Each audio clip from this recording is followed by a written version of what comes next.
നമ്മളെ കയ്യിലൊരു ഭണ്ഡാരം ഉണ്ട് എന്ന് സങ്കല്പിക്കുക. ഒരു കൊല്ലത്തിന് മേലെയായി ആ ഭണ്ഡാരം തുടങ്ങിയിട്ട് നമുക്കാണെങ്കിൽ അർജന്റായിട്ട് ഒരു 50,000 രൂപ ആവശ്യമുണ്ട്. അപ്പൊ ആരോ പറഞ്ഞു, നീ എന്തിനാ ഈ ടെൻഷൻ അടിക്കണത്, നിന്റെ ഭണ്ഡാരം തന്നെ പൊളിച്ചാ പോരെയെന്ന്. നമ്മൾ പറഞ്ഞു അതില് 50,000 ഉണ്ടാവില്ല. അയാൾ നമ്മൾ തമ്മിൽ ഒരു വാശിപ്പുറത്ത് ഭണ്ഡാരം പൊളിച്ചു നോക്കി. അയാൾ പറഞ്ഞു 50,000-ന് മേലൊക്കെ ഉണ്ടാവും, കാരണം നീ കുറേ തവണ അതിൽ ക്യാഷ് ഇട്ട കഥ നമ്മളോട് തന്നെ പറഞ്ഞിട്ടുണ്ടല്ലോ എന്ന് പറഞ്ഞ് ഒരു ചാലഞ്ച് എന്ന അർത്ഥത്തിൽ ഭണ്ഡാരം പൊളിച്ചു നോക്കുമ്പോൾ കിട്ടിയ ക്യാഷ് 1,30,000 രൂപ. നമുക്ക് ഭയങ്കര സന്തോഷമായിരിക്കും. എന്താണ് ശരിക്കും ഇപ്പൊ ഇവിടെ സന്തോഷിക്കാൻ വക ഉണ്ടായത്? ഭയങ്കരമായിട്ട് സന്തോഷിക്കാൻ മാത്രം ഇപ്പൊ എന്താ വക?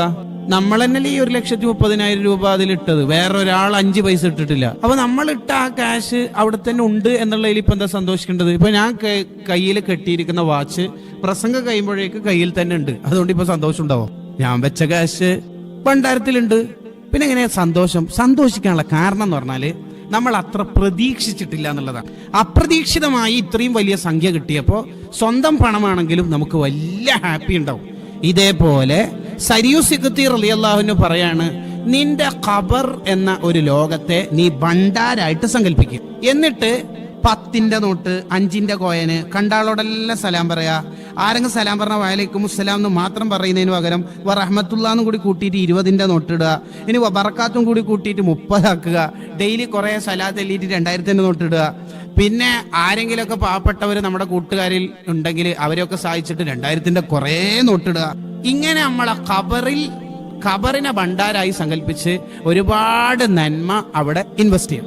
എന്നിട്ട് അവസാനം ഖബർ എന്ന ഭണ്ഡാരം പൊളിക്കുന്ന ദിവസം, നമ്മൾ മരിക്കുന്ന ദിവസം കാണുമ്പോൾ തന്നെ ഭയങ്കര സന്തോഷം ഉണ്ടാകും. അപ്പോഴാണ് ഒരു വെളുത്ത മനുഷ്യൻ ഖബറിന്റെ ഉള്ളിൽ നിന്ന് പുറത്തേക്ക് വരും. അപ്പൊ മയ്യത്ത് ചോദിക്കും, എത്ര നിങ്ങളാരാ? അന അമലുക സ്വാലിഹ്, നീ ചെയ്ത നല്ല കർമ്മങ്ങളാണ് അഥവാ സൽക്രമങ്ങളാണ് ഞാൻ എന്ന് പറഞ്ഞിട്ട് പരിചയപ്പെടുത്തും. ഇങ്ങനെ നമുക്ക് ഖബറിനെ ഭണ്ഡാരായിട്ട് സങ്കല്പിച്ചിട്ട് ഖബർ പ്രകാശിപ്പിക്കാൻ പറ്റിയ 3 കർമ്മങ്ങളെ കുറിച്ചാണ് ഇന്നത്തെ എപ്പിസോഡിൽ പറയുന്നത്. എല്ലാവരും ജീവിതത്തിൽ ഇത് നിർബന്ധ ബുദ്ധിയ ശീലമാക്കണം. അള്ളാഹു തൗഫീഖ് ചെയ്യട്ടെ. 1, എല്ലാ ദിവസവും മഗ്രിബിന് ശേഷം, മഗ്രിബിന്റെ ഇശായിന്റെ ശേഷം ആവലാണ് നല്ലത്, ഉറങ്ങണതിന് മുമ്പ് ആയാലും മതി, സൂറത്തുൽ മുൽക്ക് പാരായണം ചെയ്യുക. അഥവാ നമുക്കൊക്കെ അറിയുന്ന പോലെ തബാറക സൂറത്ത് പാരായണം ചെയ്താല് ഖബർ പ്രകാശിക്കും.